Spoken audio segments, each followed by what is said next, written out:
이렇게 과거의 상처에 내가 얽매이고 내 삶이 안 풀릴 때마다 그 상처가 생생하게 재현이 되면서 고통에 잡아먹히시는 분은요, 에너지가 소진이 돼서 그 성장으로 전환시킬 동력이 굉장히 부족해지시는 겁니다.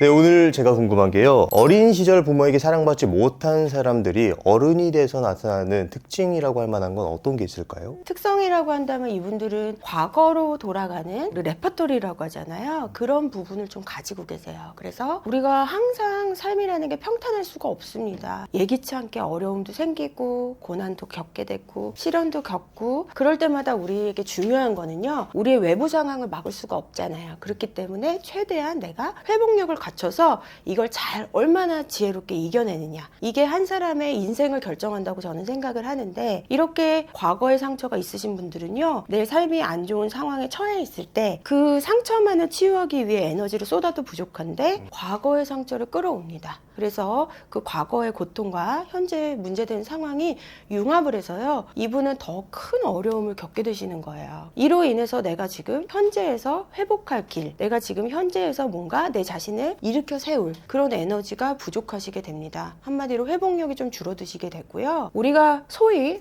성공한 사람 이렇게 보면요, 그분들이라고 해서 시련을 겪지 않으신 게 아니에요. 이런 분들도 살면서 어려움이 있었지만 이분들의 하나의 특성이 뭐냐 하면은 그 어려움을 오히려 발판을 삼아서요, 폭발적으로 자신을 성장시킵니다. 그러한 전환을 시킬 수 있는 힘이 있거든요. 그런데 이렇게 과거의 상처에 내가 얽매이고 내 삶이 안 풀릴 때마다 그 상처가 생생하게 재현이 되면서 고통에 잡아먹히시는 분은요, 에너지가 소진이 돼서 내가 이렇게 성장으로 전환시킬 동력이 굉장히 부족해지시는 겁니다. 그래서 상처는 분명히 내가 좀 신경을 써서 해결을 해나가는 것이 좋다. 어린 시절에 받았던 상처도 마찬가지다. 이렇게 말씀드리고 싶습니다. 그런데 또 한편으로 이런 과거를 가지고 있는 사람들은 그렇지 않으려고 노력을 해도 자꾸만 그 과거의 기억이 떠오르고 현재를 과거에 비교해서 과거에 의해서 지금의 내가 이렇게 힘들 거다라고 생각하게 되기 쉬울 것 같거든요. 자꾸만 이런 어떤 안 좋은 기억이 떠오르는 사람들은 좀 어떻게 문제를 해결하는 게 좋을까요? 우리의 뇌는 이유 없이 무언가를 띄워주지 않습니다. 이렇게 상영해주질 않아요. 이걸 띄워준다는 건 중요한 의미가 있다는 거고요. 자꾸 반복해서 무언가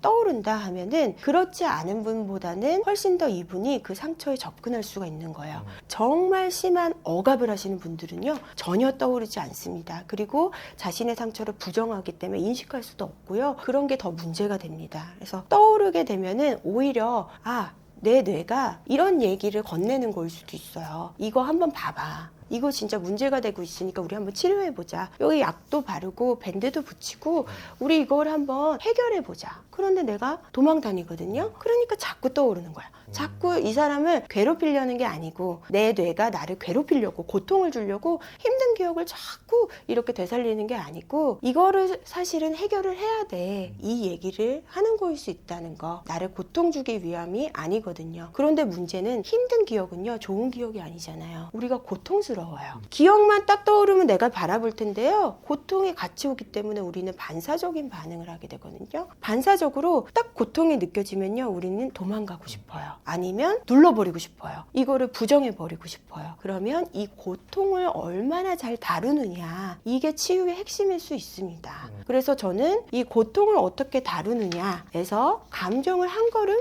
조금 물러서야 된다. 내 상처 안에 있는 게 아니고요, 내 상처 바깥에서 내 상처를 들여다볼 수 있어야 된다. 여기에 하나 추천드릴 만한 방법이 이름 붙이기라는 방법이 있습니다. 이름 붙이기. 네, 그 어떤 힘든 상황 있잖아요. 나에게 불편하고 괴롭고 고통스러운 감정을 불러일으키는 그 상황에 내가 이름을 붙이게 되면요, 감정적으로 내가 매몰되는 것이 아니라 조금 더 나의 감정과 분리될 수가 있다라고 합니다. 그래서 예를 들면 오늘의 주제랑 한번 결부시켜서 제가 말씀을 드린다면은, 이거는 우리 엄마가 나를 차별할 때 하던 말이야. 우리 아버지가 나를 감정 쓰레기통으로 삼을 때 했던 행동이야. 이런 식으로 이름을 붙이면은 내가 그 상처를 마주해도 고통이 좀 줄어들면서 그 상처를 바라볼 수 있게 됩니다. 상처를 사실은 바라볼 수 있어야만 우리가 치유가 가능합니다. 상처를 1인칭으로 바라보는 게 아니라 3인칭으로 좀 더 객관적으로 바라볼 수 있는 관점의 전환이 필요하다고 말씀을 해주신 것 같은데, 그렇게 관점의 전환을 하고 나서 그 다음 스텝은 뭐가 있을까요? 우리가 이제 관점의 전환을 하시는데 객관적이란 표현을 하셨지만 약간의 선의는 필요를 해요. 어떤 얘기냐면은 객관적인 건 굉장히 중요한 건데 동시에 마치 내가 내 친구의 일이나 정말 사랑하는 사람 있잖아요. 정말 사랑하는 사람의 일처럼 바라본다라면은 선의를 갖고 있을 것입니다. 정말 도와주고 싶다. 단순히 내가 객관성만을 갖고 있는 게 아니라 정말 내가 안타깝고 도와주고 싶어. 같이 방법을 찾아보자. 이런 마음이 우러나올 것입니다. 그런 마음을 지닌 채로 조금 더 너무 그 안에 가까이 완전히 매몰된 상태가 아니라요. 어떻게 보면 좀 드론을 띄운 것처럼 우리가 3차원적으로 우리가 모든 문제를 해결하기 위해서는요, 한 단면만 봐서는 해결이 어렵습니다. 상처의 치유도 마찬가지로 다방면으로, 입체적으로, 통합적으로 이해를 할 필요가 있거든요. 이렇게 구체적으로 내 어린 시절의 상처를 알고 그걸로 인해서 내가 이런 생각 패턴이 있네, 행동 패턴이 있네. 예를 들면 인간관계를 맺을 때도 좀 건강하게만 맺는 게 아니라 문제적인 게 있는 것 같아. 내 감정은 이런 식으로 고통을 받는 것 같아. 구체적으로 알게 되는 과정이 굉장히 중요하고요. 알고 나면은 그 다음에는 채우는 과정이 있고 지속하는 과정이 있습니다. 이 채우는 과정은 내가 나에게 있어서 굉장히 좋은 영향을 주는 건데요. 우리가 치료자와 환자의 관계에서 교정적 치료 경험이라는 게 있습니다. 과거에 꼭 어린 시절의 상처뿐만 아니라 우리가 사람 관계에서 어떤 상처를 받았을 수가 있어요. 그 상처를 치유하기 위해서요. 치료자와 환자 사이에 안정적이고 우호적이고 굉장히 따뜻한 관계를 맺는 겁니다. 그 치료의 내용 자체도 중요하지만 그 관계가 주는 치료적 효과가 있다고 해요. 그 관계 자체가 나한테 과거의 상처를 상쇄시킬 수 있는 효과가 있는 거예요. 그런데 저는 이때 내가 나와 그런 관계를 만들 수 있다라고 보는 겁니다. 내가 나에게 좋은 치료자 역할을 해줄 수도 있고 우리 부모님은 나에게 그래주지를 못했어요. 그런데 정말 내가 바라던 그런 자애로운 부모의 모습, 이상적인 부모의 모습, 그리고 정말 나의 단짝, 나한테 든든한 우군과 같은 역할을 나한테 끊임없이 해주는 거예요. 그런데 과거의 상처가 너무 크신 분들은요, 어떻게 해야 되지? 막연하실 수도 있어요. 이때 많은 학자들이 2가지 접근법을 추천을 하더라고요. 우선 첫 번째로는요, 이게 내 일이 아니라 내가 정말로 사랑하는 대상을 떠올리는 겁니다. 가족이 될 수도 있고 내 자녀가 될 수도 있고요. 애완동물을 말씀하시는 분들도 있어요. 정말 내가 너무너무 아끼고 사랑하고 소중한 그 존재가 나와 똑같은 비슷한 어려움을 겪었을 때 나는 그 존재에게 어떻게 다가갈까? 어떤 이야기를 해줄 수도 있을 것이고 어떤 비언어적인 표현으로 표정이나 뉘앙스나 태도나 이런 걸 보여줄 수도 있고 무언가 실질적으로 내가 도와주려고 할 수도 있고요. 이런 것들을 구체적으로 상상해서 내 자신에게 그대로 하시면 된다라고 합니다. 2번째 접근법은요. 부모님은 물론 나에게 좀 사랑을 덜 줘서 이렇게 상처를 입었어요. 그런데 내 삶을 살아오시면서 나에게 정말 사랑을 주었고 나를 일으켜 세울 수 있는 좋은 관계를 주었던 분이 계실 수가 있습니다. 조부모님이 그렇다는 분도 있고요. 비록 부모님은 나에게 사랑을 주지 않았지만 우리 조부모님, 고모님 이런 분을 얘기하시는 경우도 제가 봤어요. 그렇게 나에게 좋은 영향을 주었던 대상을 떠올리고 그 대상이 지금 내 상황을 봤을 때 나의 이런 상처와 아픔을 봤을 때 어떤 식으로 나에게 대해줄까 이 부분을 상상을 해서 마치 그 존재가 나를 대하듯이 내가 나를 대해야 되는구나 이렇게 아이디어를 얻어가시면 될 것 같습니다. 지금 말씀해 주신 게 굉장히 좀 좋은 방법인 것 같은 게 보통 사람들은 내가 나인 게 싫을 수가 있잖아요. 과거의 그런 상처 때문에 나에 대해서 굉장히 스스로가 이미지를 굉장히 안 좋게 가지고 있을 수 있는데 그걸 확 바꿔버리면서 스스로에 대해서 이해할 수 있는 하나의 통로가 될 수 있을 것 같다라는 생각이 들었습니다. 그리고 스스로가 나와의 관계를 굉장히 좋게 만드는 게 그럼에도 불구하고 어렵다 보신 분들은 상담이라든지 정신과 치료라든지 이런 걸 통해서 전문가와의 관계 경험을 통해서 조금 더 안전하게 내 내면 아이와 만나는 그런 작업을 하는 것도 괜찮지 않을까 라는 생각이 드네요. 내가 정말 혼자서는 이 문제를 도저히 해결 못할 것 같아. 그런 마음이 들 수도 있거든요. 모든 게 다 가능한 건 아니기 때문에 그럴 때는 좋은 치료자를 찾아가서 꾸준히 치료하시는 게 좋습니다. 그리고 정말 학대적인 환경에서도요. 충분히 그거를 극복해내고 누구보다도 성숙한 자세로 사람을 대하고 삶을 대하시고 풍요롭게 자신의 삶을 가꾸신 분들도 제가 환자로 뵀거든요. 실제 그런 분들을 연구하신 학자들도 있어요. 왜냐하면 우리가 흔하게 생각하기로 어린 시절이 불안정했으면은 이분은 불행할 거야. 이분은 정신적으로 문제가 있을 거야. 이렇게 생각하기 쉬운데 오히려 그 반대였거든요. 그래서 이 케이스들만 연구를 하신 거예요. 그분들은 이런 분들을 일컬어서 불굴의 아이다. 불굴의 아이.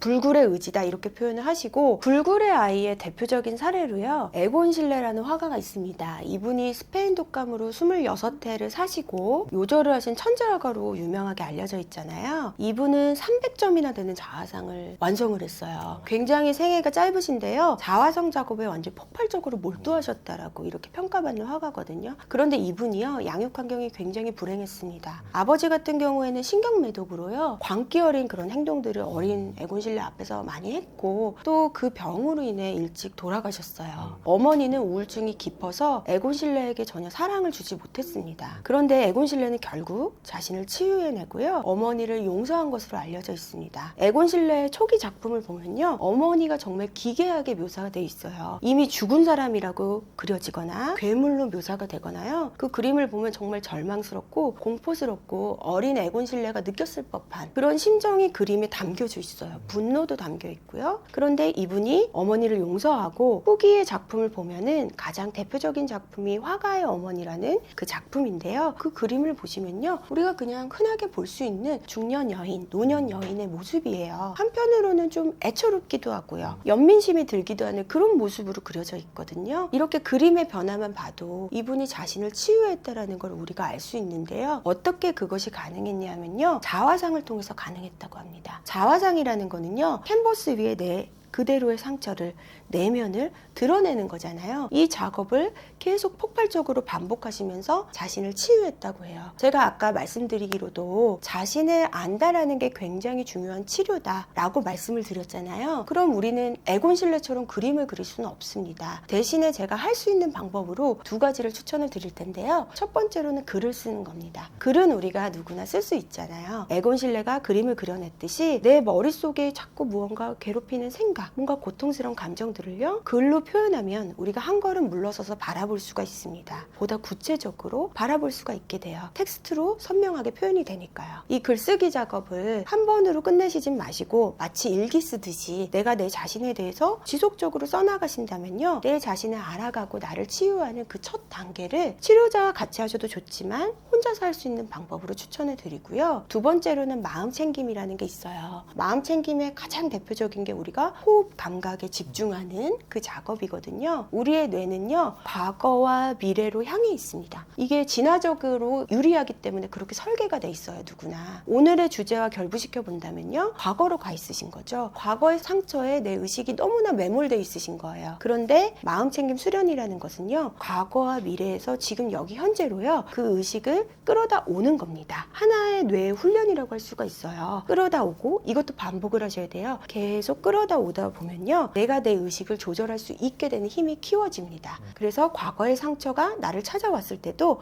확 매몰되는 게 아니라 이 중에 일부를 현재로 가져와서 바라볼 수가 있게 되는 거죠. 우리 뇌의 파트 중에요, 감정을 담당하는 변형계가 있고요, 이 변형계를 조절하는 전전두엽이 있습니다. 그런데 마음 챙김을 계속 하고 또 하다 보면은 변형계의 과도한 활성은 줄어들고 전전두엽의 활성이 강화되면서 우리가 좀 더 건강한 상태가 될 수 있습니다. 네, 오늘 좋은 말씀 많이 해주셨는데요. 마지막으로 하고 싶으신 말씀 있으시다면 어떤 게 있을까요? 네, 오늘 이 자리에서 많은 분들을 만나 뵙게 돼서 정말 기쁘게 생각을 하고요. 제가 어린 시절의 상처를 극복할 수 있다라고 말씀드렸다고 해서요, 그게 별게 아니다, 축소시키고 공감하지 않는 것은 아니라는 거를 좀 알아주셨으면 좋겠어요. 왜냐면 오해하실 수가 있어서요. 그리고 이 콘텐츠를 여기까지 시청을 하셨다라는 거는 뭘 얘기를 하냐면은, 아, 나 정말 나를 치료해주고 싶어, 나를 도와주고 싶어, 나는 나를 정말 사랑해 라는 마음이 있기 때문에 여기까지 시청도 하신 거예요. 그런 자신한테 바로 채우기 작업을 하실 수도 있을 것 같아요. 날 위해 애써줬구나, 내 상처를 치료하려고 이렇게 노력했구나, 정말 고마워 라고 말씀을 하시는 거죠. 이렇게 자신하고 계속 따뜻한 소통을 이어가시면서요, 좋은 관계를 만들어 나가시면요, 과거의 상처도 치유하실 수 있을 것이라고 생각합니다. 네. 오늘 나와 친해지는 연습 저자 최윤정 선생님을 모시고 어린 시절의 부모에게 상처받은 사람들이 자신과 친해지는 방법에 대한 이야기를 나눴습니다. 그럼 오늘의 심리학은 여기까지 하도록 하겠습니다. 좋은 말씀 해주셔서 감사합니다. 감사합니다.